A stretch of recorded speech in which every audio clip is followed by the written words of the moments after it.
Good morning, students. I am Sujata, your bio teacher. I hope you all are well. Students, let's continue with chapter 5, Morphology of Flowering Plants. Students, in previous video, we studied about root system, shoot system, leaves, flower. है ना, हम अपने previous video में इन सबके बारे में पढ़ चुके हैं. Now in this video we study about the reproductive parts of flower. इस वीडियो में हम अपने रिप्रोडक्टिव पार्ट्स ऑफ फ्लावर्स के बारे में पढ़ेंगे. तो हम सबसे पहले पढ़ेंगे एंड्रोशियम के बारे में. So what is androecium? Androecium क्या है? It is the male reproductive part. Clear? जिसको कि हम क्या बोलते हैं, नॉर्मली हम इसको क्या बोलते हैं जब तक? स्टेमन. स्टेमन बोलते हैं. ठीक है, क्या है ये? Male reproductive part. बच्चों, जो ये स्टेमन है इसका 2 पार्ट्स होते हैं, एंथर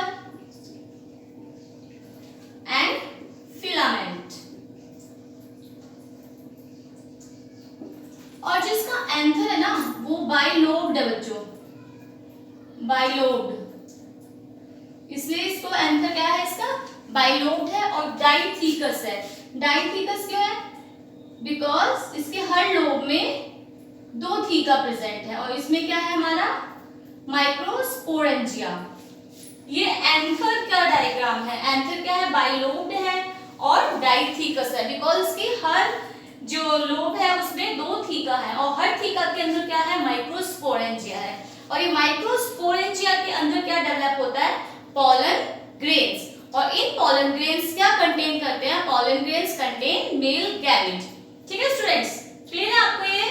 अब देखो, अगर इसकी कई बार क्या होता है कि जो स्टेमेन होता है वो ना पॉलन ग्रेन्स प्रोड्यूस नहीं करता, स्टेराइल होता है. तो ऐसे स्टेमेन को जो पॉलन ग्रेन प्रोड्यूस नहीं करता, स्टेराइल है, उसको क्या बोलते हैं? स्टेमेनॉइड. स्टेमेनॉइड बोलते हैं उसको. और अगर देखो हमारा स्टेमेन जो है वो पेटल्स के साथ फ्यूज्ड है.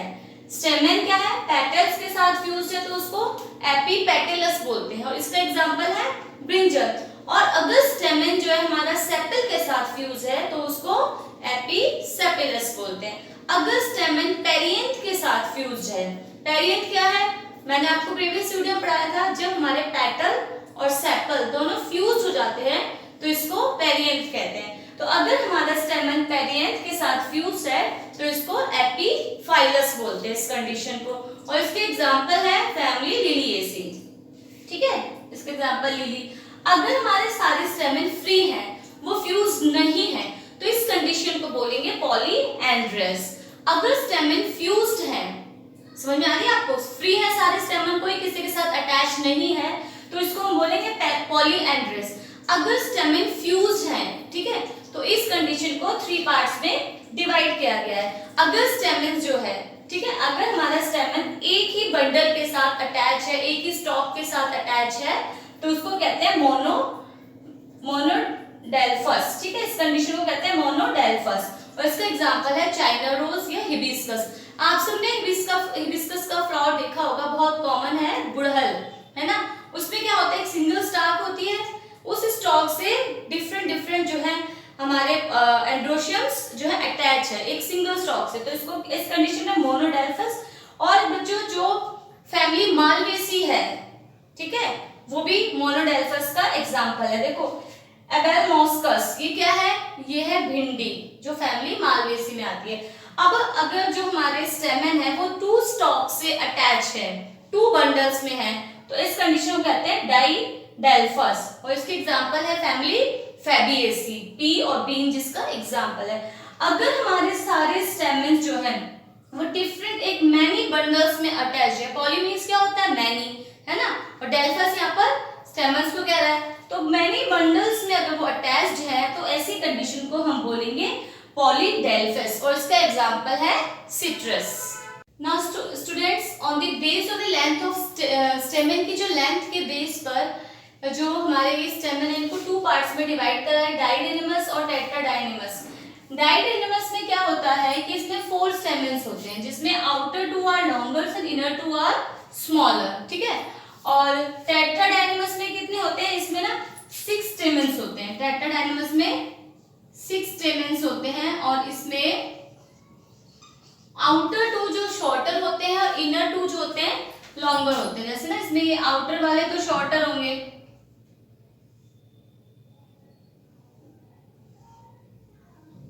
आउट और इनर वाले जो है वो लॉन्गर होंगे। कुछ रफली बस ऐसे आपको समझाने के लिए बना दिया मैंने। आउटर वाले शॉर्टर होंगे, इनर वाले लॉन्ग। नाउ स्टूडेंट्स, अब हम अपना नेक्स्ट टॉपिक पढ़ेंगे गायनोशियम। गायनोशियम क्या है? Gynoecium is the female reproductive part. और ये इसमें जो है 3 पार्ट्स होते हैं इसमें, स्टिग्मा, स्टाइल, ओवरी। ठीक है, अब स्टिग्मा क्या करता है? स्टिग्मा जो है बच्चों पॉलन ग्रेन्स, स्टिग्मा पर आकर क्या बैठते हैं? Pollen grains. ये स्टिग्मा जो है पॉलन ग्रेन्स को अट्रैक्ट करता है और यहाँ पर आकर पॉलन ग्रेन्स एक ट्यूब लाइक स्ट्रक्चर से जो है ओवरी तक जाते हैं। ठीक है, स्टाइल का क्या फंक्शन है? स्टिग्मा तो पॉलन ग्रेन्स को अट्रैक्ट करता है, स्टाइल एक ट्रांसपोर्टेशन के लिए हेल्प करता है। ये ट्यूब लाइक स्ट्रक्चर है जो हमारा स्टाइल है। और ओवरी क्या है? बेसल पार्ट है, गायनोशियम का बेसल पार्ट है।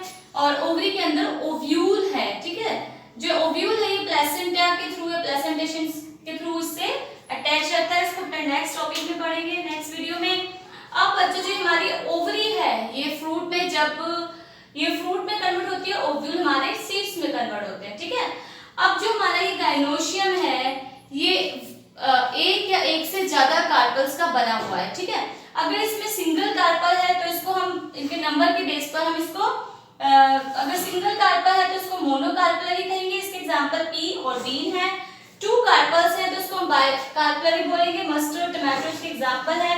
और ट्राइकार्पलरी है, अगर 3 कार्पल्स है तो इसको हम ट्राइकार्पलरी कहेंगे। इसके एग्जांपल लिली और कुकुम्बर, जो कुकुरबिटा फैमिली है जिसमें घिया, कद्दू, खीरा सारे आते हैं, वो ट्राइकार्पलरी के एग्जांपल्स हैं। अगर 5 कार्पल्स है तो उसको पेंटाकार्पलरी कहेंगे। इसका एग्जांपल है हिबिस्कस, चाइना रोज। अगर 5 से ज्यादा बहुत सारे कार्पल्स है तो इसको हम मल्टीकार्पलरी कहेंगे और इसका एग्जांपल है पेपेवर। ठीक है, अब हम कार्पल्स, अब जो कार्पल्स के नंबर ऑफ कार्पल्स के बेस पे तो हमने पढ़ लिया। अब हम देखेंगे अगर कार्पल्स जो है हमारे फ्यूज हैं तो इसको हम कहेंगे सिंक कार्पल्स और इसका एग्जांपल है मस्टर्ड, टोमेटो और पेपेवर।